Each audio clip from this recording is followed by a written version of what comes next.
estilo Sinaloa, con carne jugosa, ricas salsas y tortillas hechas a mano. Pronto en el norte de Houston, Bandido Taco. Patrocinador de la Jefa 91.1 FM. Need any vehicle wrap with high-resolution graphics, logos, or lettering? Bayou Graphics. Get your vehicle wrap done right and with great prices. We can wrap your car, your truck, your trailer, fleet wrap, van, SUV, Sprinter, and more. We offer all sizes, full color, large format printing via flatbed print. Call Bayou Graphics, 6716 North Sam Houston Parkway West, Houston, Texas, 77064, or call us 832-912-8200. This message sponsored by KNLY 91.1 FM.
Hello, audience. This is Rigo Gutierrez with a J. Stittelberg in La Jefa, the Boss 91.1 FM and Global Life social media platform here in the Woodlands, Texas, taking care of all Montgomery County.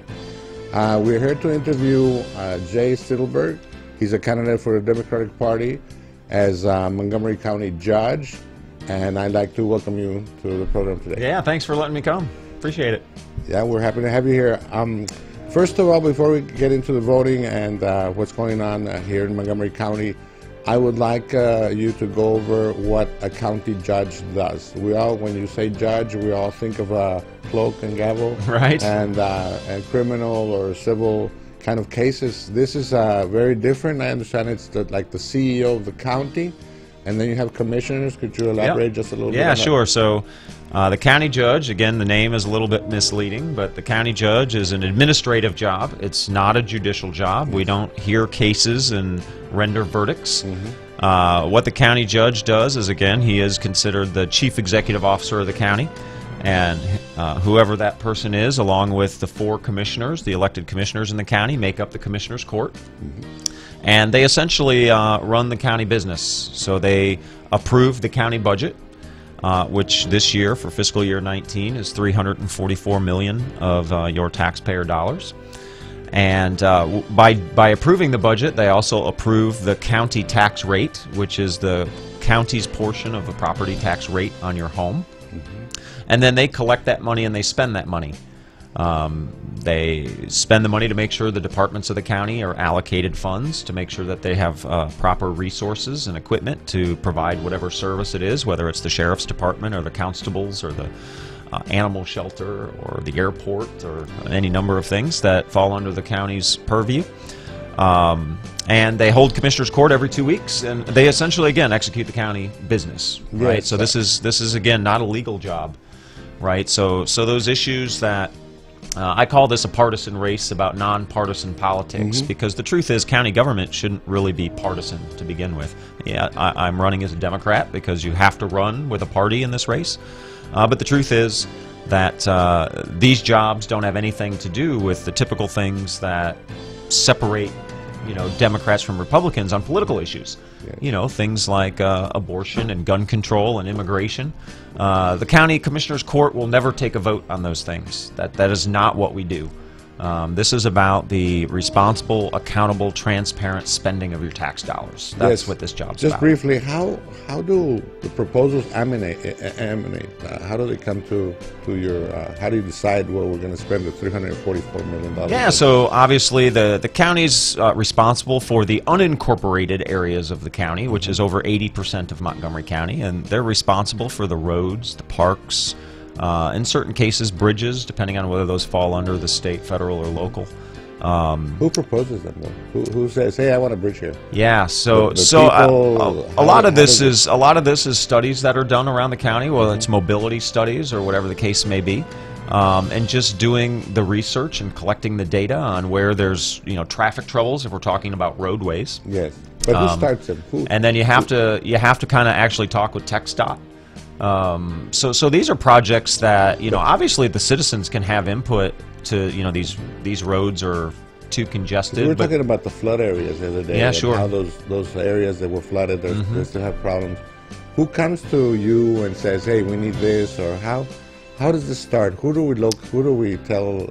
Ideally, the way it should work is, if a citizen has issues in their particular area, they should be able to go to their commissioner. That should be their first stop, is their commissioner, to talk to them about what the issue is, and then that gets disseminated, and there's discussion. Is it a relevant thing? That's something the commissioner's court should take up, and if so, then they might get the county engineering department. They might talk to TxDOT.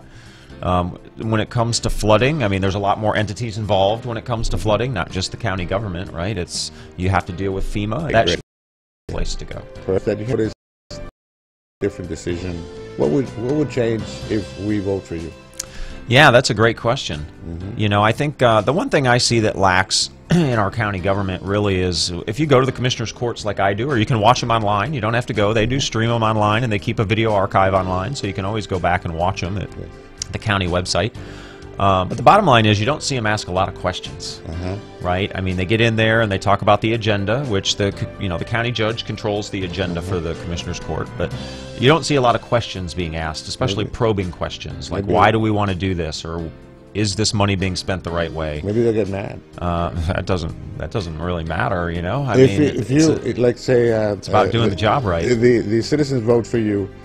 Would you give a space? Would you explain to the public? You're welcome to ask questions. You know, as probing as they may be. You know, would you make the public feel comfortable asking the questions? Yeah. So certainly, right now the public can make comments in commissioner's court, right? But they're afraid. And some people are. You know, some people are intimidated by it, right? They're intimidated to talk to their elected officials. Exactly, correct. You know, I certainly try to make myself approachable at all the time. I mean, I do town halls all around the county. I've been doing them for months, and I want people to come and ask me questions, and I'll continue to do those if I'm fortunate enough to get elected to this job. But at the end of the day, I just try to make myself an approachable person, right? I'm open-minded. I'll listen to anything because I'm not one person that has all the right answers. And I think what's important is that, you know, there's policy in place to how citizens can make their comments, so it's very clear how they sign up to make comments specifically to agenda items. And of course, at the end of a commissioner's court, anybody can get up and talk. You don't have to sign up for anything. You'll get 3 minutes to talk about whatever you want to talk about, and we're there to listen. And so, you know, I definitely encourage people to not be afraid to do that, because we all know in politics the way you get people, get elected officials to listen to you. Unfortunately, it works this way, right? But we see that, you know, citizen engagement is how, you know, they get action out of a lot of these politicians. And you're invited as a community service. You're invited to the Boss radio station every month to come here 5 minutes, 10 minutes, and tell us. There's an update on what's going on. I'd be more than happy to, because you know, I've told everybody, look, I said, if I get elected, I'm sure I'll make decisions that people don't like, but I will never hide from you. You know, I'll always make myself available and answer your questions, but at the end of the day, you will always know why I made a decision. I will never keep why I make a decision. But there are also going to be ones that we do like. Absolutely. Absolutely, but or maybe half of the population likes it, half doesn't. Well, that's usually how it's going to turn out, right? Because you're never going to make everybody happy. And about turnout, talking about turnouts, how do you see the turnout so far in the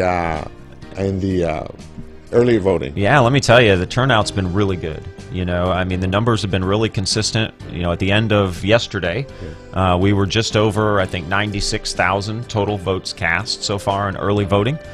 Which is a phenomenal number for a midterm election. What's a historical number in all elections? Well, if we really compare midterms to midterms, that's kind of how we try to do it, because the turnout amongst different elections is always different. So midterm elections are notoriously less than presidential elections.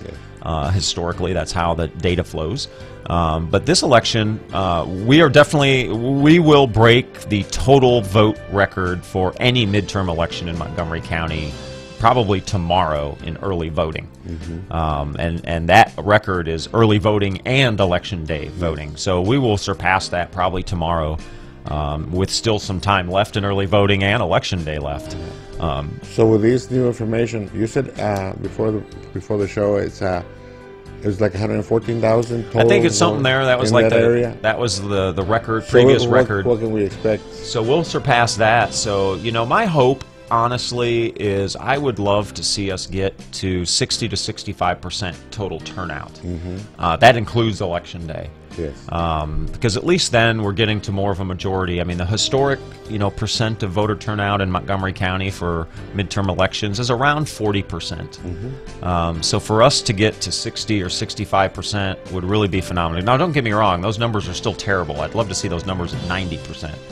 But that's really good for a midterm. How is the younger generation? And have you noticed more turnout? I think, you know, that's always the challenge. I mean, the younger generation, it's a challenge to get the younger generation to the polls. And we certainly have work to try to. We've certainly seen more of the younger generation showing up at the polls. What would interest them that you do?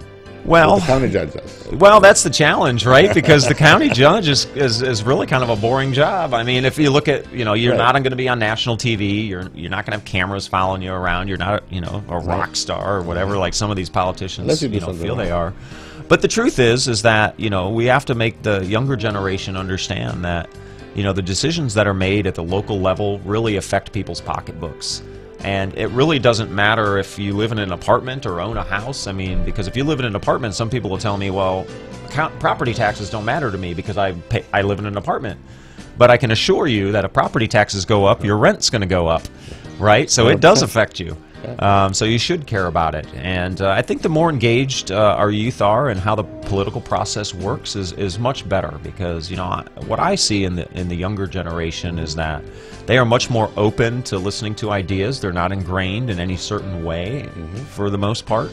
And they're the future of our country. They're the future leaders of our country and our local politics and our state politics. These are the folks that are going to have these positions 10, 15, 20 years from now. Maybe you have like play judge for a day, Well, I can honestly tell you that one of the things I do want to do as the county judge, again, if I'm elected, is I want to have a youth advisory council to the commissioner's court, to the county government. Yes. And I'll be honest, my vision of that is to have one Republican and one Democratic student from each ISD in the county to be a part of this council, so that we can, number one, encourage more kids in the high schools to have Republican and Democratic clubs, so that they can be engaged in the political process, and also be part of a council that not only can give ideas to the commissioner's court, but can also take action on community service and those types of things.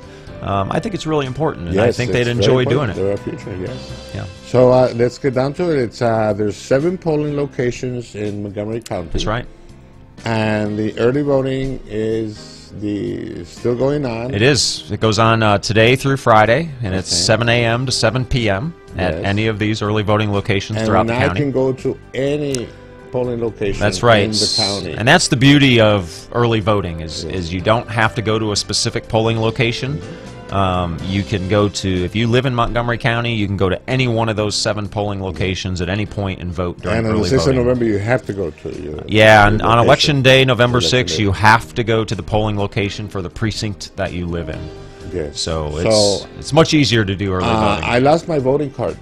Yeah, doesn't matter. What a lot of us would say, it doesn't matter. All we need is our ID. Yep, you need your ID and a photo ID, official photo ID, and there's some other rules if you don't have one. I don't know the extent of them, but you can bring other information. I think you have to fill out some forms, but you can actually go to mctx.org, which is the county's website, and go to the elections tab under departments, and you can actually look up your status of your voter registration. You just have to put your first and last name and Could you repeat that?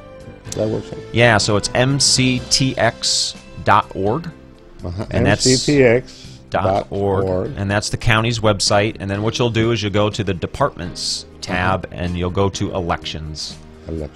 And then the elections page will show up, and then on the left-hand side, there's a link you can click on. I think it says check your voter or your registration status. Okay. And all you have to do is put your first and last name and your birth date in there, and it'll tell you if the status of your registration, whether you're registered or not. Perfect. So you can even check it before you go. Perfect. So, welcome to the boss again, and as many times as you would like. Thank you for your visit. We'll be my pleasure. Get out there and vote. Yes. Everybody get out there and vote. Yes. That's your final comment? I'm telling you, Jay Stittleberg for County Judge, and get out there and vote. Voting is important. Your vote does matter. Have you seen excitement in the public? I sure have. Yeah, for sure. Yeah. Hopefully we show that in the voting. We are already, right? Yeah, absolutely. Yeah, 96,000. People are excited. Great. Well, thank you for listening to 91.1 The Boss and Global Live social media platform. And we'll be back soon.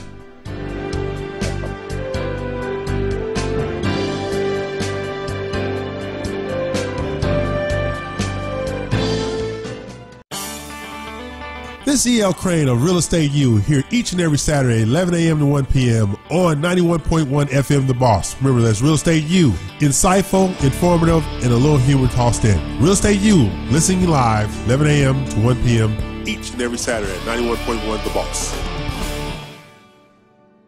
You're listening to KNLY New Waverly, Texas, 91.1 FM The Boss, La Jefa.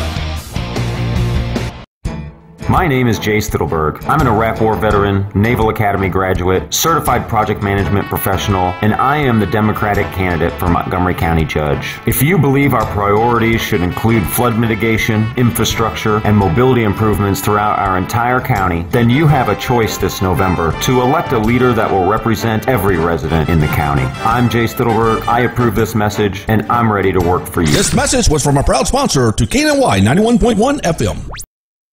El verdadero sabor del taco, estilo Sinaloa, con carne jugosa, ricas salsas y tortillas hechas a mano. Pronto en el norte de Houston, Bandido Taco.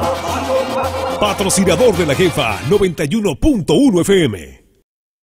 ¿Sientes que la calefacción o el aire acondicionado de tu casa o negocio no funciona? Los profesionales de NRG Spray Foam Insulation son la solución. Te garantizan ahorro hasta de un 50% en los biles de luz y gas. Con NRG Spray Foam Insulation, sella su casa contra cualquier tipo de animales. Por más pequeños que sean, deja de tirar el dinero. Dale un knockout a los biles de la luz y el gas. Llama al 936-444-6642. Al 936-444-6642. Repito, 936-444-6642. NRG Spray Foam Insulation. Bolding Green, Living Green. Patrocinador de la jefa.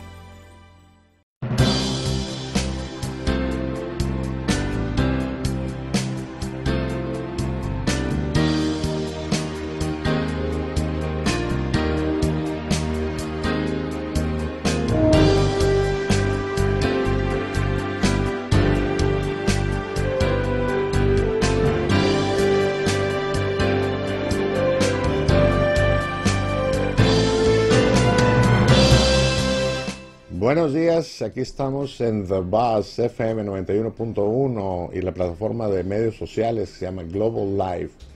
Estamos en la presencia de Jay Stittleberg, que es el candidato demócrata para el juez de condado de Montgomery County. Buenos días, Jay. Hey, ¿Cómo estás? Thanks for having me. We're happy to have you here. Este va a ser un programa que vamos a estar traduciendo al español, y del español al inglés. Entonces aquí tenemos we have Jay Stittleberg. So first of all, before we continue, is what does a county judge do? ¿Qué hace un juez de condado, Jay? Yeah, so the county judge is not a judicial position. No es una posición judicial para los casos criminales ni civiles. It's an administrative job. Es un trabajo administrativo. Commonly, it's referred to as the chief executive officer of the county. Comúnmente se le llama el jefe ejecutivo del condado, del administrador de la administración del condado. So the county judge sits as the head of the commissioner's court with the 4 commissioners. Él es la cabeza de la corte de comisionados, donde hay 4 comisionados. And they execute the business of the county. Y ellos ejecutan el negocio del condado. For example, for example, they approve the county budget. Ellos aprueban el presupuesto del condado, que in this case is $344 million for 1 year. For 1 year. El presupuesto es de $344 millones para un solo año. Which sets the county's portion of the property tax rate on your home. Y ahí está la porción de todos los impuestos sobre la propiedad. And then they collect that money and spend that money. Y luego ellos, they or you or the government, the county government, el condado, el gobierno del condado recauda todos esos fondos y luego se lo gasta. Yeah, and so lo invierte. Yeah, so you invested. So we don't, we don't decide cases. This I call it a partisan race about nonpartisan politics. Déjame traducir eso. It's a nonpartisan race. Es una carrera no partidaria. Because we don't deal with things on a political spectrum that Democrats and Republicans disagree on. Lo que quiere decir es que no se hace en el aspecto de partidos. Se decide lo mejor que es para el condado sin tomar en cuenta partido. Yeah, those things like immigration or abortion or gun control. Inmigración, las situaciones, los temas de inmigración, de control de armas, Yeah, we will never take a vote on those things. No toman votos ni tiene nada que ver con eso. Yeah, it's about the accountable, transparent spending of your tax dollars. Es la transparencia de dónde se está aplicando los fondos recaudados de los impuestos. And for example, what type of it's the sheriff's office. Yeah, the sheriff's department, the constable's office. El constable, no sé cómo es en español, la oficina del sheriff. The court system. El sistema de cortes. The animal shelter. El cuidado de los animales donde... The airport, the county airport. El aeropuerto del condado. There's over 65 departments in the county. Hay como 65 departamentos del condado that you take out. Yep. Funding wise. Yeah. Que controlan ellos el presupuesto de 65 diferentes departamentos del condado. Yep. So, we have, you said that there was record numbers for voting in the early voting. Sure is. So, algo muy emocionante es que ahorita en las elecciones tempranas que están ahorita les decimos las fechas, están votando a 96,000 personas. Es histórico para este condado. So it's historical to have 96,000 people voting. At this point, sure. At this point. When does early voting finish, and when are the actual elections? Yeah, so the early voting continues today through Friday. Las votaciones tempranas están desde hoy from 7 a.m. viernes, 7 a.m. to 7 p.m. a las 7 de la tarde. At any of the 7 polling locations around the county. Hay 7 lugares para ir a votar en todo el condado, y ahorita en early voting, en elecciones tempranas, puede asistir usted a cualquiera de ellos. El día de las elecciones, el 6 de noviembre, va a tener que acudir al que le corresponde según su distrito donde vive. Entonces ahorita es una ventaja ir a votar, porque donde vea que hay menos cola, ahí se para y ahí va y vota. Solo necesita su credencial con foto que sea de gobierno. No necesita el tarjetón que le mandan que está registrado para votar. Esa es una ventaja muy grande, y eso es ahorita y también el 6 de noviembre. No se requiere la tarjeta para votar. I was just telling them about the voting, what they need, the photo ID. So, what can we expect as what would be different from the citizens of Montgomery County voting for you than voting for the other candidate? ¿Cuál sería la diferencia en que voten por Jay Stittleberg a votar por la otra persona? Yeah, we need, I'll tell you, we need a representative in our county government that's going to represent every citizen that lives in Montgomery County. Necesitamos un representante que represente a todas las personas del condado.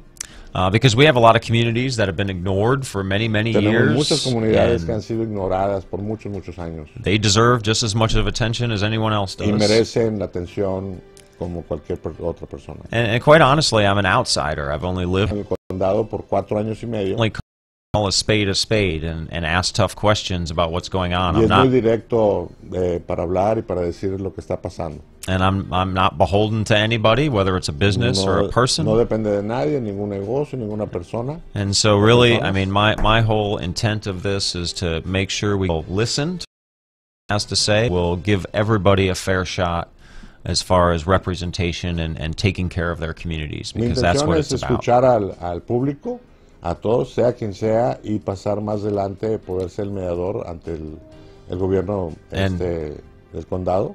And we definitely need we definitely need leadership that's going to be forward-looking. We need to be proactive instead of reactive with population growth.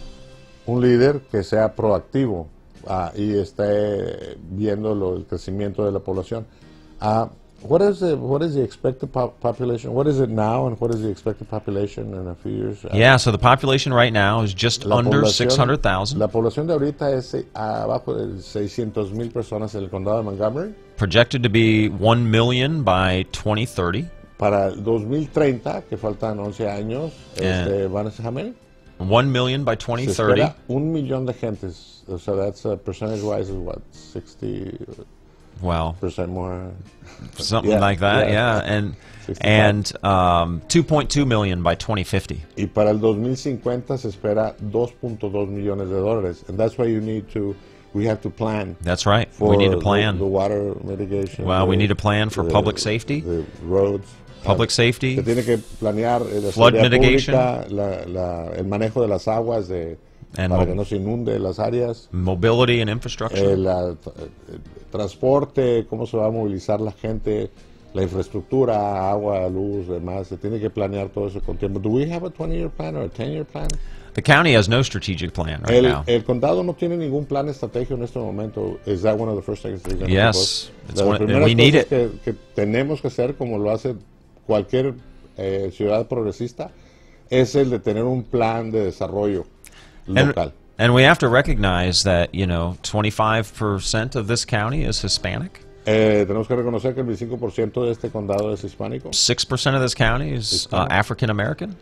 How much? 6%? 6%. 6% es de afroamericanos. You probably got about 2%. That's a lot, a mix of other nationalities. Y 2% de otras nacionalidades. And everybody needs to be represented. Y todos se tienen que estar representados. So, when you went visiting most areas, I have. Knocking door to door and doing town halls. What was the most? What got you the most?